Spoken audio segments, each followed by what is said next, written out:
Hi అండి, welcome to my channel. నేను మీ ధరణి చింతపల్లి. ఈరోజు తెలుగింటి భోజనాన్ని చేయబోతున్నాం. వీడియోని స్టార్ట్ చేసే ముందు ఒక లైక్ చేసి సపోర్ట్ చేయండి. మీరు చేసే లైక్ అనేది చాలా సపోర్టివ్గా ఉంటుంది. లైక్ చేయడం మాత్రం మర్చిపోకండి. వీడియో మాత్రం చాలా ఇంట్రెస్టింగ్గా ఉంటుంది. స్కిప్ చేయకుండా లాస్ట్ వరకు చూడండి. రెసిపీ స్టార్ట్ చేసేద్దాం రండి. ఇప్పుడు గ్లాస్ కందిపప్పు శుభ్రంగా కడుక్కోవాలి.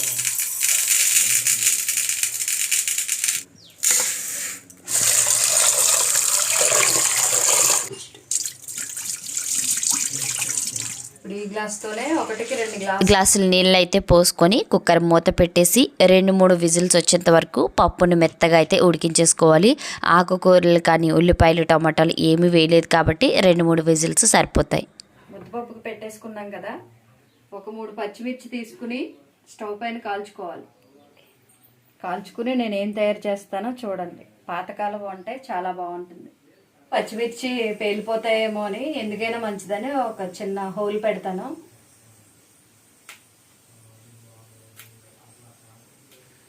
అలా పెడితే ఇప్పుడు పేలవా?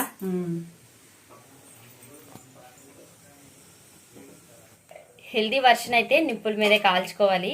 నిప్పుల మీద కాల్చడం అంటే ఇక్కడ కుదరదు కాబట్టి ఒక్క పచ్చిమిర్చి మాత్రమే ఇలా గ్యాస్ మీద కాల్చుతున్నాం. పచ్చిమిర్చి వేగిపోయాయండి, చాలు ఇలాగా. ఇప్పుడు చింతపండు నానేసుకుందాం. ములిగేంత వరకు వాటర్. నానడానికి టైం పడుతుందా? ఇప్పుడు చేసేయచ్చు? అవసరంలా, త్వరగానే నానిపోతుంది. ఏంటో ఆ స్పెషల్ రెసిపీ చెప్పవా అమ్మా? చెప్పను, చేసి చూపిస్తాను. చూసేసరికి అర్థమైపోతులే. ఓకే. పచ్చిమిర్చి వేగిపోయాయి. జీలకర్ర, చింతపండు, ఉల్లిపాయలు, బెల్లం వీటితో తయారు చేసేద్దాం. ఓకే. ఈ పచ్చిమిర్చి ఇందులో వేసేసుకుని కొంచెం సాల్ట్ వేసుకోవాలి, జీలకర్ర వేసుకోవాలి,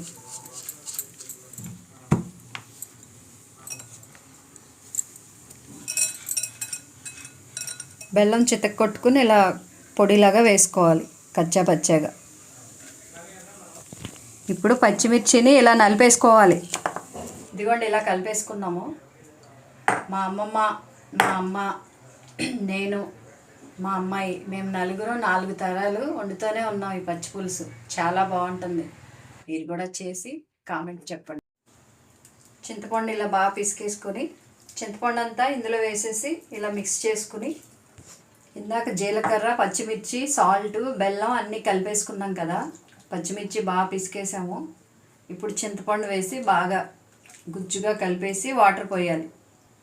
ఓకే, పోసేద్దాం. వాటర్ పోసి చింతపండు, జీలకర్ర అన్నీ మిక్స్ అయ్యేలా బాగా కలుపుకొని, అన్నీ ఇలా మిక్స్ చేసుకుని ఇలా చేయి అడ్డు పెట్టేసి పడిపోయాలి. ఇంకా కొంచెం వాటర్ పోసుకోవచ్చు. ఇంకో గ్లాసు వాటర్ పోసి ఈ చింతపండు, పచ్చిమిర్చి, జీలకర్ర ఇవన్నీ ఉన్నాయి కదా, ఇంకొకసారి పోసుకోవచ్చు. ఓకే.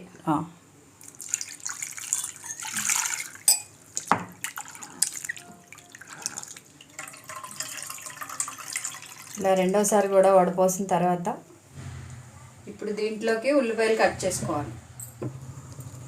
పొడుగు చీరికల కన్నా చిన్న ముక్కలు అయితే బాగుంటాయి కలుపుకోవడానికి, తినడానికి. ఇప్పుడు ఇందులోకి ఉల్లిపాయ ముక్కలు వేసేసుకుందాం. చేతితో కలిపానని అనుకోకండి, స్పూన్ తోటి, ఫోర్క్ తోటి కలిపితే ఈ టేస్ట్ రాదు. చేతితో కలిపితేనే వస్తుంది. కొన్ని వంటలు ఎలా చేయాలో అలాగే చెయ్యాలి. కానీ అమ్మ, చిన్నప్పుడు ఇవి నువ్వు ఇంట్లో చేసి పెట్టేదాన్ని కదా, పచ్చి పులుసు, ముద్దపప్పు, ఆవకాయ. చిన్నప్పుడు తినాలంటే బాబో ఎవరు తింటారు అని ఏడుపు వచ్చేసేది. అది కష్టం మీద తినేవాళ్ళం. కానీ ఇప్పుడు ఇదే వంట నేను చేసి పెడుతుంటే నా పిల్లలు కూడా అలాగే అంటున్నారు. నాకు అనిపిస్తుంది, అరే నేను కూడా చిన్నప్పుడు ఇలాగే ఇచ్చాను కదా. కానీ ఇప్పుడు పెద్ద అయిన తర్వాత మళ్ళీ ఓల్డ్ ఈజ్ గోల్డ్ అన్నట్టు మళ్ళీ అప్పుడవే ఇప్పుడు తినాలనిపిస్తుంది. ఇలాంటివి ఈ వంటకాలు ఇప్పుడు మనం చేయకపోతే మన పిల్లలకి, ఆ పిల్లలకి, ముందు జనరేషన్స్ కి తెలియదు ముందు ఇంకా. అవును, అందుకని చేసి పెడుతున్నాను. కానీ ఎన్ని తరాలైనా సరే ఈ రెసిపీస్ మాత్రం బోర్ కొట్టవు. ఇలా కంటిన్యూ చేస్తూనే ఉండాలి. చాలా బాగుంటుంది. మొదట్లో కొంచెం తినడానికి అంత రుచి అనిపించదు, కానీ తింటూ ఉంటే ఇంకా బాగుంటుంది. దీనికి బెస్ట్ కాంబినేషన్ అంటే పులగం అన్నం. దాంతో తింటే ఇంకా అదిరిపోతుంది. కదా. అవును, చాలా బాగుంటుంది. సంవత్సరానికి ఒకసారి భోగి రోజు, పండగలప్పుడు చేసుకుంటుంటాం కదా మనం. అవును, భోగి రోజు ఇలా ఇంట్లో కొంచెం దేవుడికి నైవేద్యాలు అలా పెట్టేటప్పుడు చేసుకుంటాం. అప్పుడు మాత్రం చక్కగా తింటాం. ఇప్పుడు పప్పు ఉడికిపోయింది, తీసుకుని వేరే బౌల్లోకి వేసి వేసుకుంటాం. ఇప్పుడు రుచికి సరిపడగా కొంచెం సాల్ట్ వేసుకుని మెతుక్కోవాలి బాగా మెత్తగా.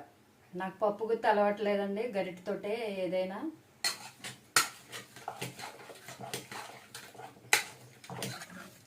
బాగా మెదపాలండి పప్పు. పసుపు కానీ నెయ్యి కానీ ఇలాంటివి ఏమీ వేయం ఇందులో. ఇలా మెత్తగా మెదిపేసుకుని ఒక బౌల్లోకి తీసుకుందాం. ఇప్పుడు పప్పు ఈ బౌల్లోకి తీసేసుకొని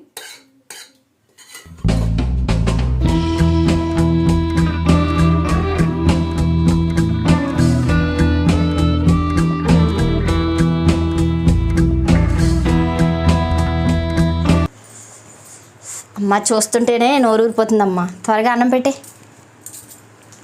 చాలా రోజులు అయిపోయింది పచ్చిపులుసు, ముద్దపప్పు, ఆవకాయ, నెయ్యి తిని. ఈరోజు ఒక పట్టు పట్టేద్దాం.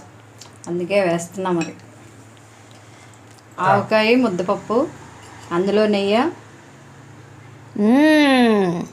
యమ్మీ.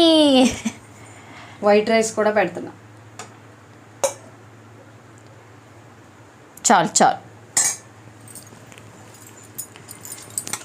ఫస్ట్ ఈ ముద్దపప్పు, ఆవకాయ, నెయ్యి కలుపుకొని ఒక 2 ముద్దలు తినేసి అప్పుడు పచ్చిపులుసు వేసుకుంటాను. చిన్నప్పుడు తినిపించాను కదా, ఇప్పుడు కూడా అలాగే తినిపిస్తాను.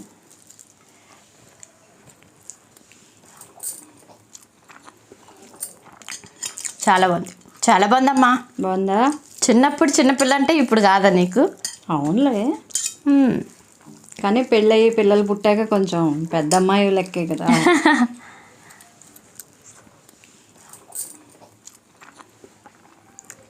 అమ్మని మర్చిపోలేం, ఆవకాయని మర్చిపోలేం అంటాం కదా, అంత బాగుంది టేస్ట్. పచ్చిపులుసు వేయి. చిన్నప్పుడు వద్దు వద్దు అని ఏడ్చిన ఫుడ్డే ఇప్పుడు కావాలి కావాలి అని ఇష్టంగా చేయించుకొని తింటున్నాను అమ్మతోటి. నువ్వు కూడా నీ పిల్లలకు పెట్టాలి కదా, తినిపించాలి కదా. బాగుంది. ఎలా ఉంది ధరణి? చాలా బాగున్నాయి అమ్మా. ఆవకాయ బాగుంది, ముద్దపప్పు బాగుంది, పచ్చిపులుసు ఇంకా చాలా బాగుంది. మా అమ్మమ్మ కూడా తినిపించి ఇలా అడిగేది మరి, ఎలా ఉంది, బాగుందా? చాలా బాగుంది. మీరు కూడా ట్రై చేయండి ఇంట్లో. చిన్నప్పుడు ఏడవడం అవన్నీ కామనే, కానీ ఇప్పుడు మాత్రం దాని టేస్ట్ ఇంకా డబుల్ ట్రిపుల్ చాలా చాలా బాగుంది. ట్రై చేయండి మీరు కూడా ఇంట్లో.